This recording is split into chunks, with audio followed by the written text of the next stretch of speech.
திமுகனாலே ஒரு 2 குற்றச்சாட்டை தான் வைப்பாங்க, முன்னிலைப்படுத்துவாங்க. 1, திமுக இந்து விரோத கட்சி. 2, திமுக வாரிசு அரசியல். இதுல முதல்ல சொன்னது உண்மை கிடையாது, பொய். 2வது சொன்னது உண்மைதான்.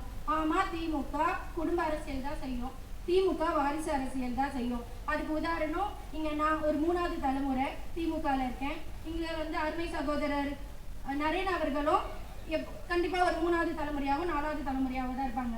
நாங்க மட்டும் இல்ல, திமுகவில் நீங்க யாரை எடுத்துக்கிட்டாலுமே அவங்க கிட்ட போய் கேட்டீங்கன்னா அவங்க 3வது தலைமுறையாகவும் 4வது தலைமுறையாகவும் தான் இருப்பாங்க. தலைமுறையா தான் திமுகல மக்களுக்காக உழைப்பாங்க. இந்த பரம்பரை சொத்துலாம் யாருக்கு போகும்?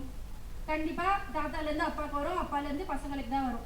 அந்த மாதிரி தான் ஒடுக்கப்பட்டவர்களுக்கும், நசுக்கப்பட்டவர்களுக்கும், பிற்படுத்தப்பட்டவர்களுக்கும், தாழ்த்தப்பட்டவர்களுக்கும் தங்களின் சொத்தான திமுகவில் தான் அடுத்த வாரிசுகள் சேருவாங்க.